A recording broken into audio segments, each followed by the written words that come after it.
It is 40 minutes past midday here at Rocket Lab's Mission Control Centre in Auckland, New Zealand, where launch operations are well underway in the lead up to our 36th Electron launch. Hello and welcome to our live broadcast for Rocket Like a Hurricane, a dedicated mission for NASA to launch the TROPICS constellation of hurricane monitoring satellites. Today's mission is flying from Pad B at Rocket Lab Launch Complex 1, our private spaceport on the Māhia Peninsula in New Zealand. T0 for Rocket Like a Hurricane is set for 1 p.m. local time. And for our friends at NASA watching in the United States, that translates to 9 in the evening Eastern Time, 6 p.m. Pacific, and a very early 1 a.m. UTC. My name is Muriel Baker. And I'm Keegan Black, and we are thrilled to be with you for today's mission. Our launch and safety operations teams at the range in Māhia and here in Rocket Lab's Mission Control Centre in Auckland are heading into the final T-minus 18 minutes of the countdown after methodically proceeding with final checks and preparations for Electron, NASA satellites and the launch pad to make sure all systems are healthy and ready for launch. We have an exciting pair of satellites from NASA on Electron today. The two 3U CubeSats will begin a new constellation in low Earth orbit to monitor tropical cyclones, including hurricanes and typhoons around the world, hence the TROPICS name, which stands for Time-Resolved Observations of Precipitation Structure and Storm Intensity with a Constellation of Smallsats. Another great NASA acronym. Today's mission is the first of 2 dedicated Electron launches to deploy the constellation.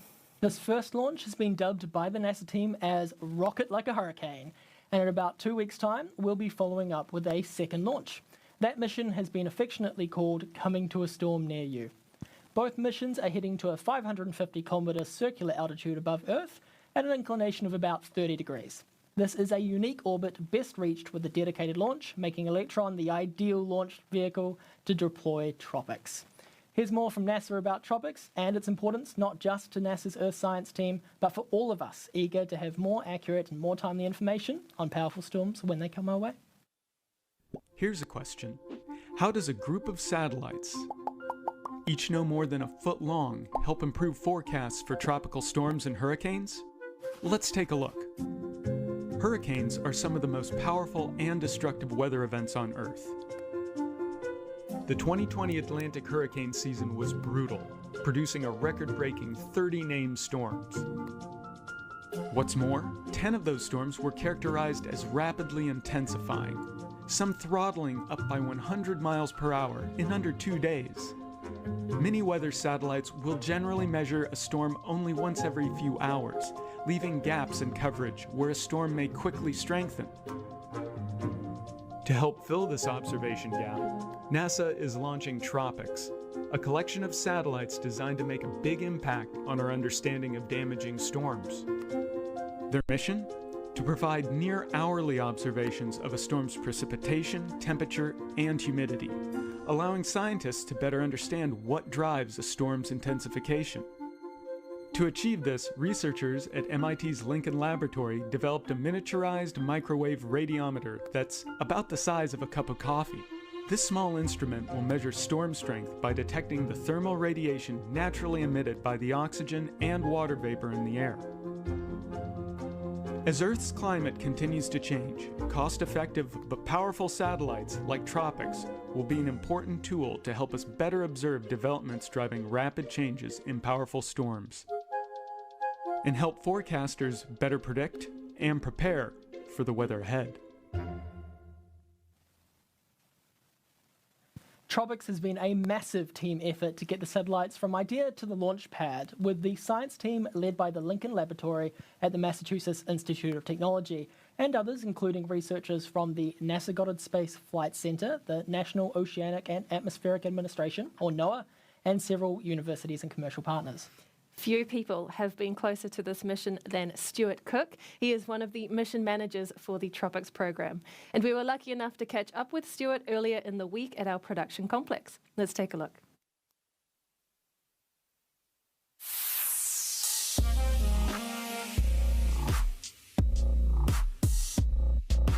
My name is Stuart Cook, and I work for NASA Langley Research Center. My job title is I'm the mission manager for the TROPICS project.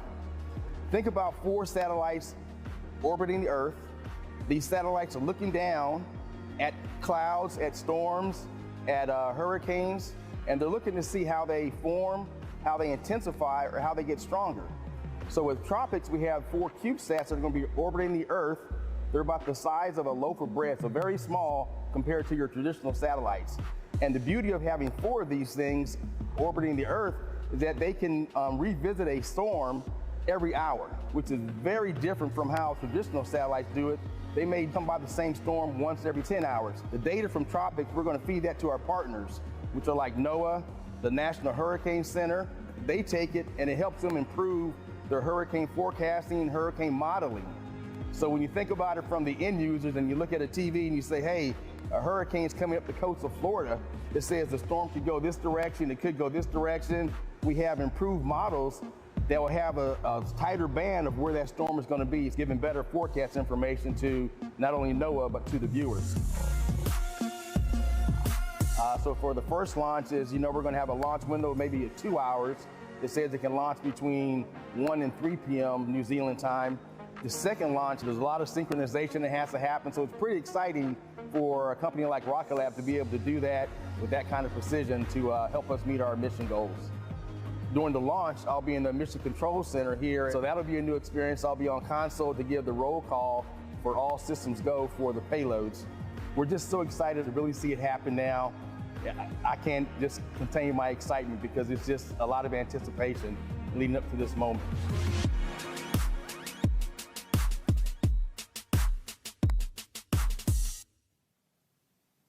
We are very much looking forward to delivering those spacecraft to their new home in orbit, launching in just 13 minutes' time. Right now in the countdown, we are at that 13-minute mark and counting as our launch team gets into the final go, no-go poll for today's launch. Our launch director today is Joseph Carpico. He will run through the list of operators at the range here in Mission Control to check in on whether all systems are go for liftoff. Let's bring up Mission Control audio now to hear the poll get underway.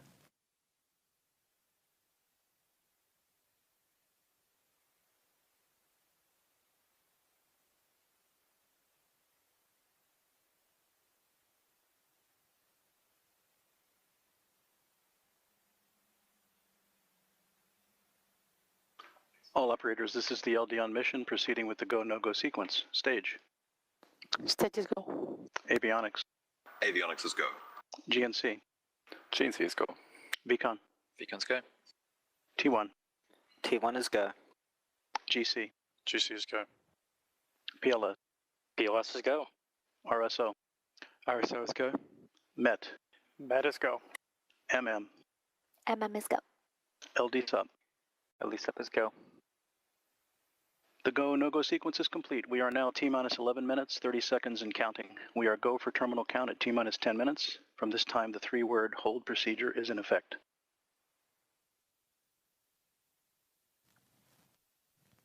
Great news there from Mission Control. We are go for launch and ready to rocket like a hurricane for today's first TROPICS launch for NASA. You also heard our launch director confirm today's liftoff target, which is set for 1 p.m. local time, or 9 p.m. and 6 p.m. Eastern and Pacific. Looking back at the launch pad as we count down to liftoff, let's take you through the Electron rocket carrying the TROPICS payload. Electron is a 2-stage-to-orbit liquid-fueled launch vehicle designed specifically for small satellite missions. At the bottom of the first stage is where we have 9 3D-printed Rutherford engines located. A 10th space-optimized Rutherford engine takes us to orbit with our second stage. The Rutherford engines use liquid oxygen and RP1 kerosene as its propellant and oxidizer, and these are fed into the engine's combustion chamber in a world-first way, using electric pumps powered by batteries. Electron's structure is made of a carbon composite material, a super strong yet very lightweight material that gives our rocket its sleek black look. It's white now because of the cold liquid oxygen in Electron's tanks, which causes moisture to condensate as ice on the outside of the rocket. The TROPICS satellites are mounted to the rocket's kick stage inside Electron's fairing or nose cone. At around 3 minutes into flight, that fairing will separate into 2 halves, exposing the satellites to space ready for deployment. This mission, though, is a little different to a standard Electron launch after this point, because typically Electron's second stage would take us to an elliptical orbit around Earth, and then the kick stage would complete a final circularization burn with its tiny 3D printed Curie engine. But for TROPICS, the second stage will be used to circularize the orbit, and the kick stage will instead perform an inclination change to place the two TROPICS CubeSats into a precision orbital position.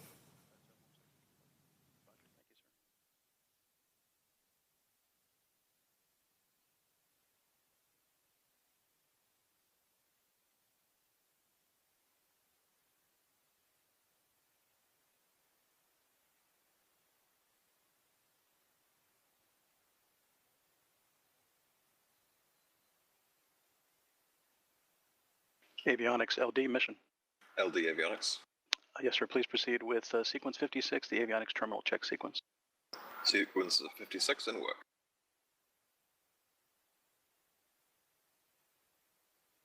S-band is switched to high power for flight.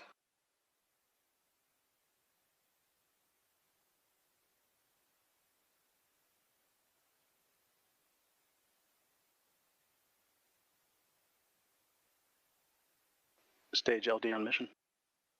LD stage. Please proceed with sequence 57. After today's first pair will be launched soon after, so that the constellation is up and running in time for this year's Atlantic hurricane season, beginning in June. So even before we have liftoff today, we know our second rocket will be rolling out to the pad for launch in approximately 2 weeks from now. The TROPICS launches won't be our fastest launch turnaround to date. That record is just 7 days, which we achieved earlier this year with a mission from LC2 in Virginia that was swiftly followed up days later with a launch from LC1 in New Zealand.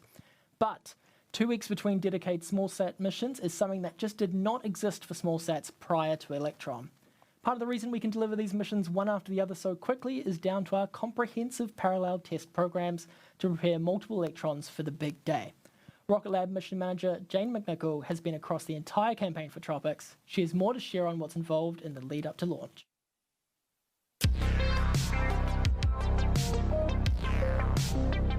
My name is Jane McNichol. I'm a mission manager at Rocket Lab, and I'm the mission manager for the 2 TROPICS missions. So as we know, the number of hurricanes we're experiencing every year is increasing due to climate change. And the intensity of these storms is also increasing. The current technology that we have on orbit to monitor hurricane development may only be able to check in on these storms every couple of hours, but within that time, we might see a storm increase in intensity quite a bit. TROPICS is a constellation of 4 CubeSats that will be able to monitor near hourly these intense tropical storms in terms of precipitation, temperature, and humidity, and collect this data for us. And this data has the potential to save lives and livelihoods, so it very well aligns with Rocket Lab's mission to improve life on Earth by enabling access to space. Before the launch vehicle even makes it to the launch site on launch day, it undergoes months of rigorous testing, starting with small component testing like our avionics, up into large stack testing or hot fire testing of our engines at our test sites, and then a full end-to-end wet dress rehearsal or practice for launch day. And this is all part of making Electron the most reliable small launcher on the market. Once the satellites arrive at the launch site, the satellite team from NASA and MIT Lincoln Laboratories will be inspecting and doing some final checks on the satellites to make sure that they're ready to be installed on the launch vehicle. In parallel with those tests, Rocket Lab is also running additional tests on the launch vehicle, which is fully delivered to the launch site by this time.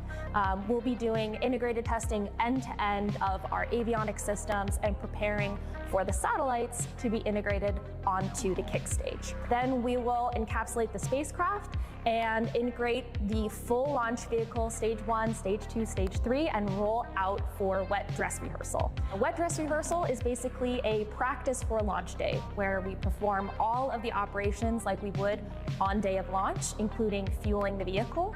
And this gives us extra assurance that everything will go according to plan on launch day. Then we'll review the data from that test and proceed with launch. Everyone has a hand in helping Electron get to the pad for launch day, starting with our design team, into our manufacturing team, as well as our test and LC1 team, all the way to mission control and the engineers there behind me. This is a team of dedicated engineers who have gained their experience over 30 plus launches here at Rocket Lab. So as a mission manager, that means that I get to work closely with our customer, NASA and MIT Lincoln Laboratories. And I am so excited for launch day and being able to tell them that we've successfully deployed their satellites in orbit and see the real work begin there for them, and be able to see the excitement, not just once, but twice, because we've got 2 back-to-back missions coming up. So I can't wait for launch day. I'm really psyched about it.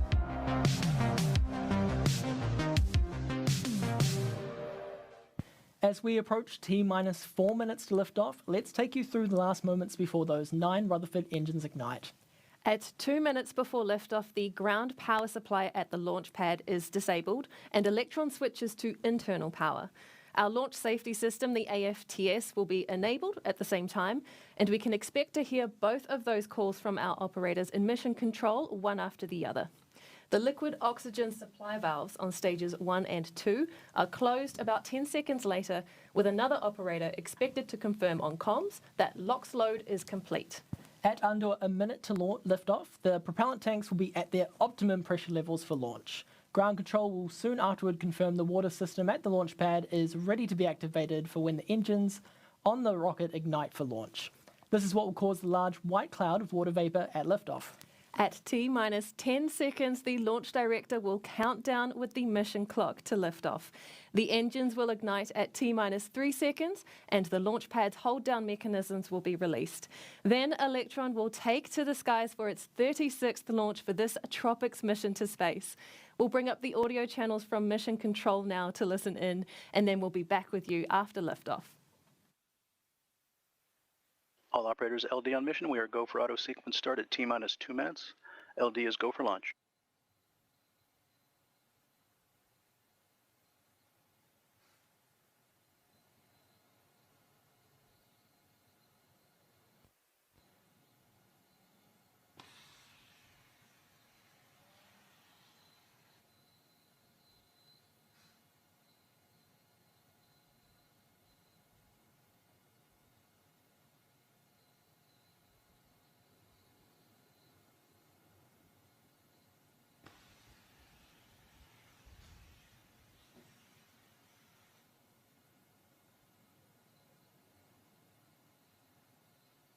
Vehicle is on internal power. AFTS is green and enabled for flight.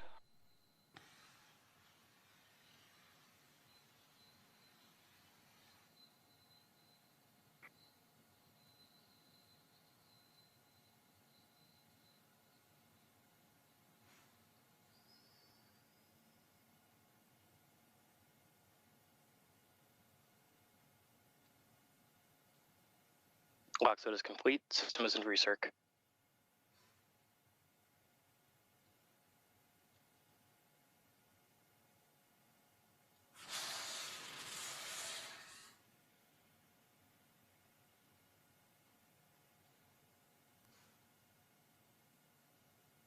Anti-geysering is disabled.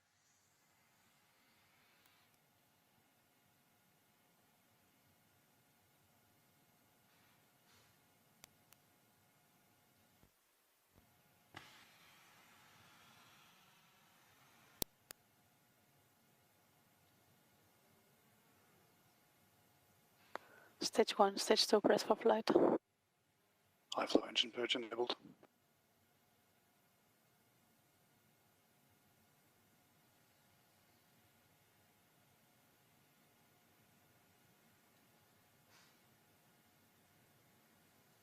Deluge activated.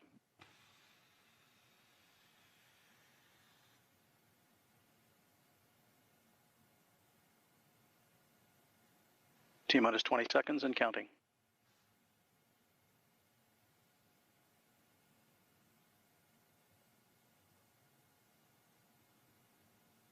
Ten, 9, 8, 7, 6, 5, 4, 3, 2, 1.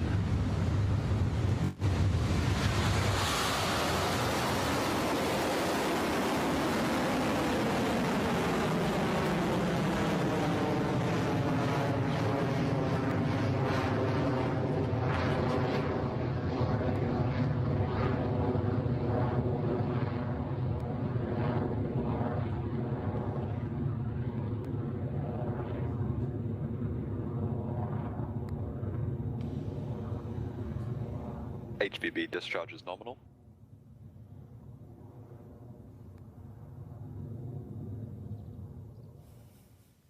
Electron is soaring through the sky right now after lifting off from Pad B at Launch Complex 1, now on its way to low Earth orbit for NASA and TROPICS.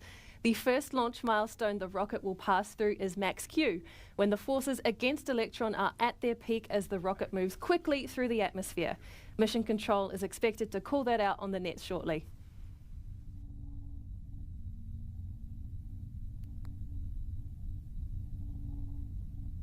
Cleared Max Q.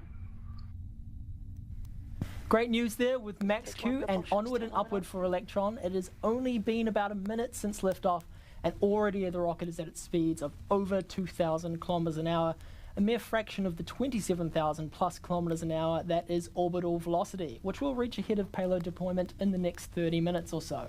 Next, though, is the separation of the rocket between stages 1 and 2. For that to happen, we first need the 9 Rutherford engines currently burning hot to shut down, an action called main engine cutoff or MECO. Then a few moments later, stages 1 and 2 will spring apart. We'll hear that called out as stage separation.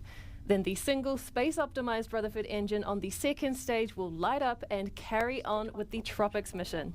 Those milestones should be taking place at around T plus 2.5 minutes.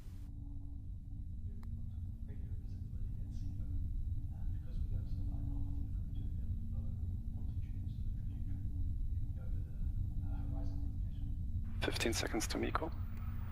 Entered burnout detect mode.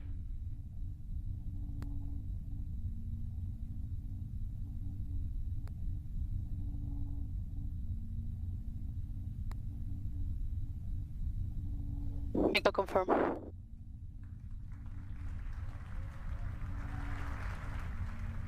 Stage separation successful. Stage ignition. Exactly as we expect, there goes MECO, stage separation, and we can now see that the Rutherford engine nozzle is glowing hot on the second stage. The TROPICS satellites remain in good health on the Electron, and soon the rocket's onboard computer will command the fairing to separate and fall away.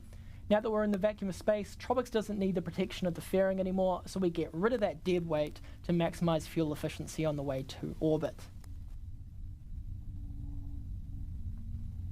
Fairing separation successful. If you're looking at the screen at the right moment just there, you will have seen those 2 nose cone halves falling away as planned with the fairing separation. Electron is performing nominally on its way to orbit with a few minutes between now and our next mission milestone, the battery hot swap for our second stage engine at around 6 minutes, 52 seconds into flight.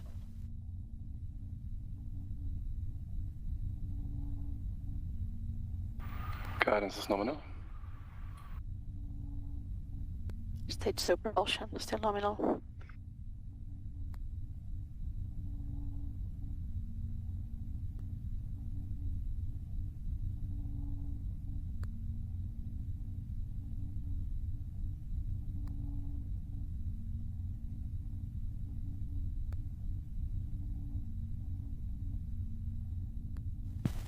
Electron and TROPICS are moving at a good pace right now, well over 8,000 kilometers an hour at the T plus 4 minute mark into the mission. The vehicle is currently at 234 kilometers in altitude, with another 300 or 50 so kilometers to go until we reach our 550 kilometer destination.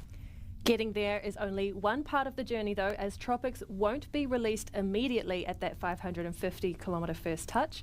The satellites will remain attached to the rocket's third stage and complete a full loop of Earth before they can be deployed on their home orbit. We'll explain that process in more detail later when we get closer to that point of the mission.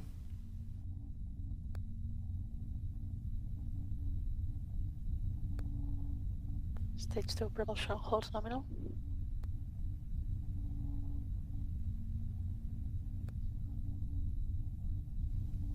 A quick check of the dials on our screen tell us that all remains nominal for Electron and TROPICS. The rocket is moving steadily at more than 9,000 kilometers an hour, and we are inching closer to that 550 kilometer mark now that Electron has passed more than 300 kilometers altitude. To keep the mission running smoothly, we'll have another launch milestone coming up soon. It is called the battery hot swap, and it's essential to keeping our Rutherford engine running all the way to the mission's altitude destination. That action is due at around 6 minutes and 52 seconds in flight, so in just another 1 minute or so.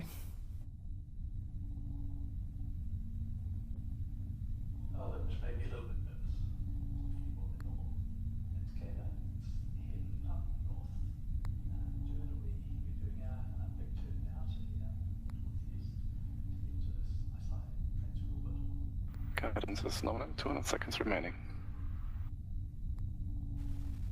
What we call the battery hot swap maneuver is a unique action for our Electron rocket. When the first 2 battery packs supplying power to our electropumps on stage 2 are close to being drained, Electron switches to a fresh battery that will ensure the Rutherford engine lasts the distance to orbit. It's a move our rocket has performed countless times before, but it is a move unique to Electron. Battery hot swap is on its way in just a few moments, so we'll bring up the mission control comms again to listen out for the call.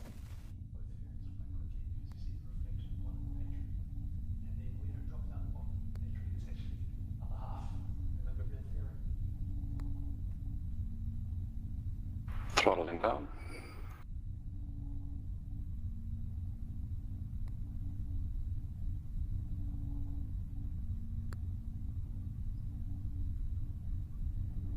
Hot swap successful. Battery jettison. Just as it was planned, the Rutherford has switched to its new power source with the battery hot swap and is continuing nominally with the TROPICS mission. There are a few minutes left in the engine's burn time before the second stage completes its final actions for the mission, shutting down Rutherford and then separating from the third stage. Yes, has saved.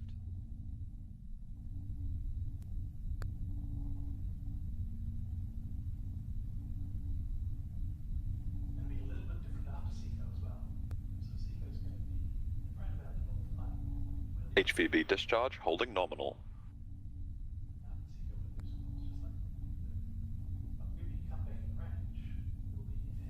How beautiful are some of these views from Electron? This nominal Rutherford burn marks our 360th engine in space, inching us closer to our 400th engine milestone, expected on our 40th Electron launch. In fact, one of those engines to fly next will be an engine that we have already launched before. We are taking the next major step in evolving Electron into a reusable rocket by launching a pre-flown Rutherford engine on one of our missions later this year. That engine, which flew on our There and Back Again mission in May 2022, has undergone the same extensive testing and acceptance processes as any newly built engine and has performed flawlessly throughout multiple full mission duration engine tests. We are very excited to see that engine back on the pad soon. But back to TROPICS, and that second stage is performing well and the TROPICS payload is healthy as both continue travelling at speeds of over 19,000 kilometres per hour.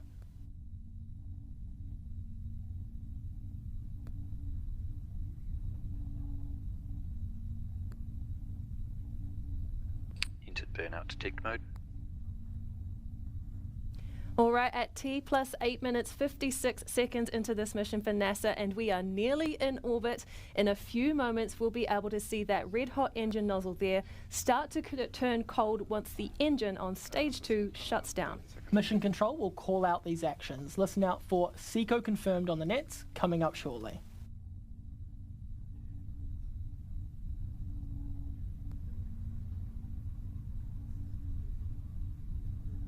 SECO confirm. There it is from Mission Control, met with a good cheer from our team. SECO and stage separation confirmed. That means our kick stage and TROPICS satellites are now in their phasing orbit of Earth. It's been a perfectly nominal mission so far, but Electron's work isn't quite done yet. That's right, TROPICS is a bit different to our usual launches. For this mission, the second stage sending the kick stage directly into a circular orbit, rather than the kick stage taking the satellites on its usual elliptical journey around Earth first. Then, once the kick stage passes the equator at what is called the ascending node, the kick stage's Curie engine lights up to change its inclination to end up in TROPICS' desired orbit. So while we wait for that Curie burn, we'll take a short break on the live stream now and join you then to hear those final confirmations come through from Mission Control. We'll be back soon.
Great to have you back with us for the webcast of our 36th Electron launch, the Rocket Like a Hurricane mission to deliver the first pair of TROPICS satellites to orbit for NASA.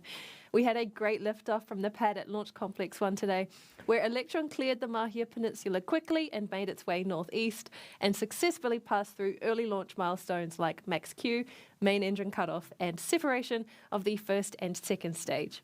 The second stage performed excellently through its launch milestones too, including battery hot swap and second engine cutoff before T plus 10 minutes into the mission. Now we are here with the kick stage carrying the TROPICS satellites to their 550-kilometre altitude destination as we come up to Curie engine burn for that final inclination change. TROPICS will then be released from their canisterized satellite dispensers, the safety housing made by us for this pair of TROPICS Smallsats. We'll have official confirmation of those actions taking place once the kick stage passes over the next ground station off the coast of Portugal. But we'll be following along with the mission in real time with this animation of TROPICS' journey on the kick stage. So we'll bring up the comms channels to listen in on the final few moments of this TROPICS mission. Let's listen in.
Expected nominal Curie ignition.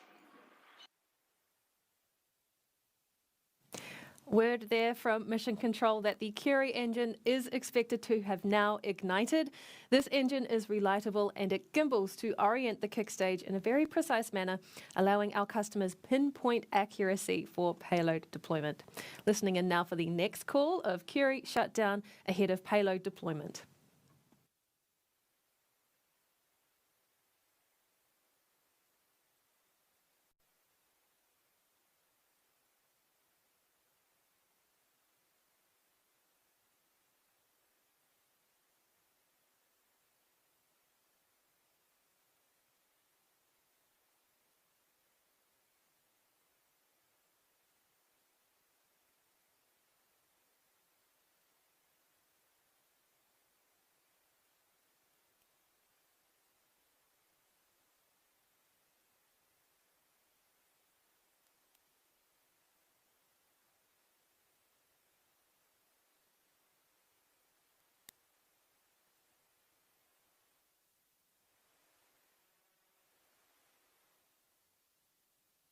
As Mariel mentioned earlier, we're currently waiting for the Curie engine shutdown, followed by the call for payload deployment for the first pair of TROPICS satellites for NASA.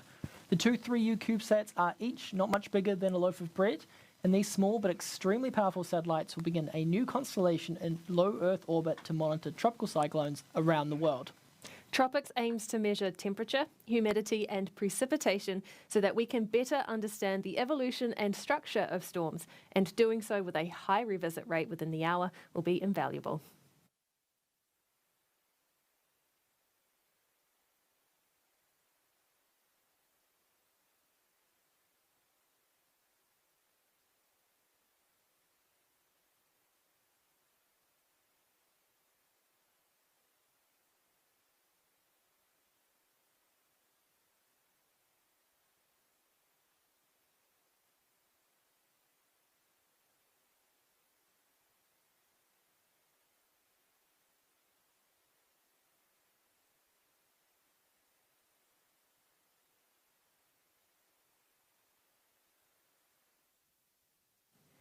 Curie engine shutdown is expected at around a few minutes from now, actually, so not long to go. And then a few seconds later, we should hear expected nominal payload deployment from Mission Control. Let's check back in. Expected nominal Curie shutdown. There goes Curie engine shutdown, listening in now for payload deployment.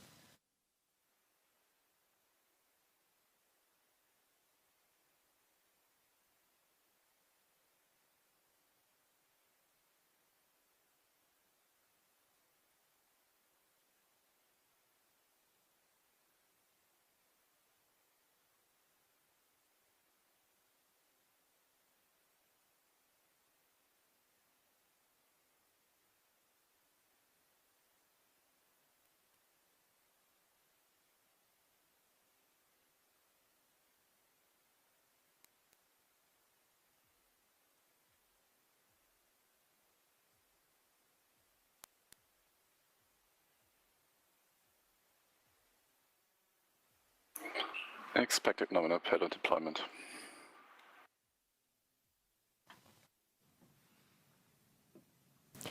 And there is the call out from Mission Control, expected nominal payload deployment. Congratulations, NASA and the TROPICS team, and welcome to your new home in orbit. When the kick stage passes over the next ground station at Azores, we expect to receive the full telemetry package that confirms everything you've just heard from Mission Control. Look to our social media channels for that update within the hour as we close out this broadcast for our 36th Electron launch. And we'll be back to do it all over again with NASA for our second launch for the TROPICS mission to place another pair of small sats on orbit for this important constellation. Coming to a storm near you, both literally and figuratively, as our next launch's mission name, is set to fly from Launch Complex 1 in just a couple of weeks' time to help ensure NASA's Constellation is up and running in time, ready for this year's hurricane season, set to begin on June 1st. We're going to end the broadcast now, but you can always keep in touch with us and stay in our orbit by following us on social media to see, hear and learn about what we do here at Rocket Lab. And to follow along NASA's TROPICS mission, you can head to blogs.nasa.gov/small satellites. Thank you so much for joining us. This is Rocket Lab Mission Control, signing off.